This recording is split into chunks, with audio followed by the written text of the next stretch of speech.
संविधान का स्रोत, इस पर हम लोग चर्चा कर रहे थे और कल इस पे 6 क्वेश्चन लिए थे, तो आज उससे आगे देखेंगे। Hello and welcome back to God IAS. मैं हूं हरेंद्र कुमार। दोस्तों आज जो है कल से आगे के क्वेश्चन जो हैं उसको देखेंगे।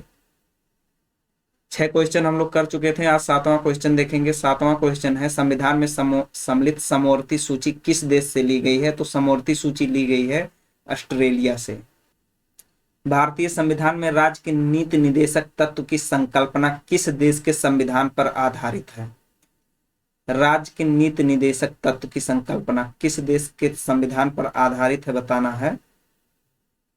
तो डीपीएसपी अभी हम लोग पढ़े हैं कि डीपीएसपी लिया गया है कहां से? आयरलैंड से।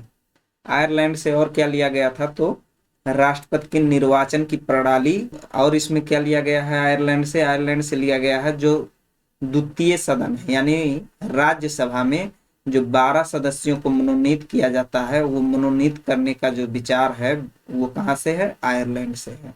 अगला क्वेश्चन, राज्यसभा के गठन की में प्रतिभा, अनुभव एवं सेवा को प्रतिनिधित्व देने में भारतीय संविधान निर्माता निम्नलिखित उदाहरण से प्रभावित हुए थे। यानी फिर वही जो अभी अगले क्वेश्चन पे चर्चा किया गया है कि राज्यसभा में जो 12 सदस्यों को राष्ट्रपति द्वारा मनोनीत किया जाता है वो कहां से प्रेरित है, किस संविधान से? तो आयरिश गणतंत्र आयरलैंड का ही नाम है और यहीं से इसको लिया गया है। अगला क्वेश्चन देखते हैं, इसमें मिलान करना है और बताना है कि कौन सा सही है।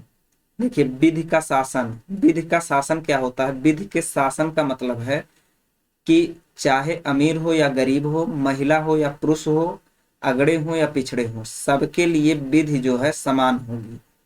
यानी सब के लिए एक समान कानून का पालन किया जाएगा, इसका ये है विधि का शासन। और ये कहाँ से लिया गया है इसको बताना है। दूसरा है विधि द्वारा स्थापित प्रक्रिया, यानी जो प्रक्रिया अपनाई जाएगी। जैसे अगर हम आर्टिकल 21 देखेंगे जिसमें दैहिक एवं प्राण की स्वतंत्रता है, तो उसमें कहा गया है कि किसी को विधि द्वारा स्थापित प्रक्रिया के अलावा किसी अन्य आधार पर इस आर्टिकल यानी इस अधिकार से वंचित नहीं किया जाएगा। तो विधि द्वारा स्थापित प्रक्रिया क्या है कि वह प्रक्रिया अपनाई जाएगी जो विधि के अधीन हो, विधि से हटके कोई प्रक्रिया नहीं अपनाई जाएगी। दूसरा है राष्ट्रपति के विचारार्थ राज्यपाल द्वारा विधेयक को सुरक्षित रखना। और तीसरा है विस्तृत उभयनिष्ठ सूची। उभयनिष्ठ सूची का मतलब है समवर्ती सूची। तो हम लोगों को पता है समवर्ती सूची कहां से लिया गया है? ऑस्ट्रेलिया से। तो इसको एक से मिलाएंगे और डी के साथ एक, केवल एक ऑप्शन में मैच हो रहा है, इस आधार पर भी आंसर निकल जाएगा। लेकिन यहाँ पर हम लोगों को जानना जरूरी है कि बाकी कहाँ से है। तो विधि का शासन लिया गया है इंग्लैंड से। विधि द्वारा स्थापित प्रक्रिया लिया गया है जापान से।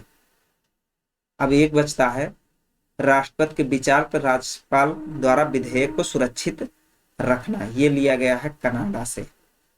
दोस्तों संघात्मक व्यवस्था जो है वो कनाडा से लिया गया है। संघ अमेरिका में भी था, लेकिन अमेरिका से क्यों नहीं लिया गया? क्योंकि अमेरिका में फेडरेशन था। फेडरेशन कहने का मतलब कि अमेरिका का जो केंद्र है उस केंद्र का निर्माण अमेरिका के छोटे छोटे राज्य मिलकर किए हैं, जबकि भारत का जो केंद्र है वो राज्यों का निर्माण किया है। यानी भारत का केंद्र जो है वो राज्य को बनाया है कि कौन सा राज्य कितना बड़ा होगा, उसका नाम क्या होगा, ये सारे शक्ति केंद्र में है। तो हम लोग, और इस प्रकार की व्यवस्था कहाँ थी? कनाडा में। अगर कनाडा के संविधान को हम पढ़ेंगे तो वहां पर जो संघ के लिए शब्द प्रयोग किया गया है वो शब्द है यूनियन, और भारत में भी यूनियन को लिया गया है। लेकिन अगर आप अमेरिका के संविधान में देखेंगे तो वहां फेडरेशन शब्द का प्रयोग किया गया है।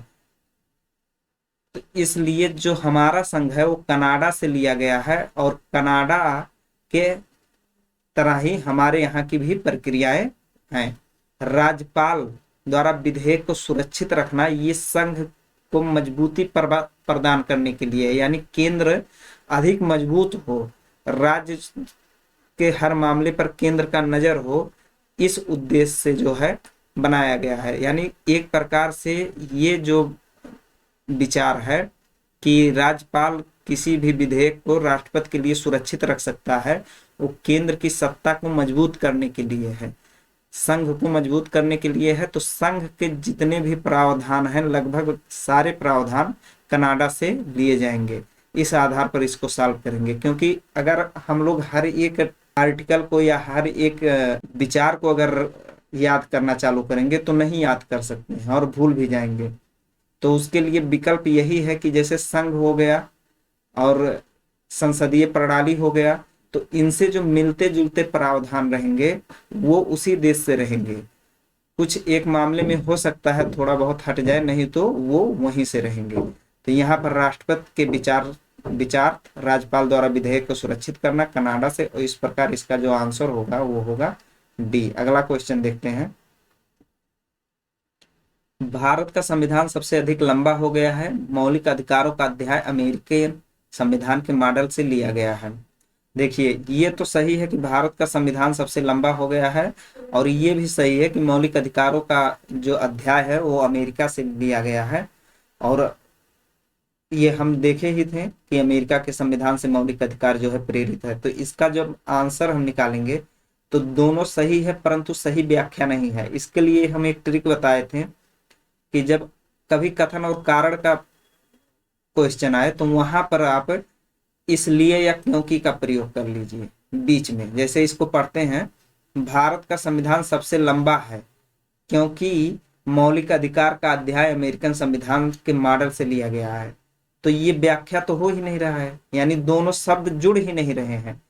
इसलिए लंबा है क्योंकि अमेरिकन संविधान से लिया गया है, नहीं, क्योंकि भारत के संविधान में बहुत सारी बातें स्पष्ट रूप से लिखी गई हैं जो बाकी देशों में नहीं लिखी गई हैं। तो दोनों सही है, परंतु सही व्याख्या नहीं करता है। अगला क्वेश्चन देखेंगे। लिखित संविधान प्रारंभ किस देश से हुआ? तो सबसे पहला जो संविधान लिखा गया वो था अमेरिका का संविधान। तो दोस्तों, संविधान के स्रोत का जो टॉपिक था उस पे 12 क्वेश्चन जो विभिन्न परीक्षाओं में पूछे गए हैं वो हम लोग देख चुके हैं, और अगला जो हमारा टॉपिक होगा उसको हम कल डिस्कस करेंगे। धन्यवाद दोस्तों। और यह सीरीज आपको अच्छी लग रही हो तो हमारे वीडियो को लाइक, शेयर और सब्सक्राइब करें। जय हिंद।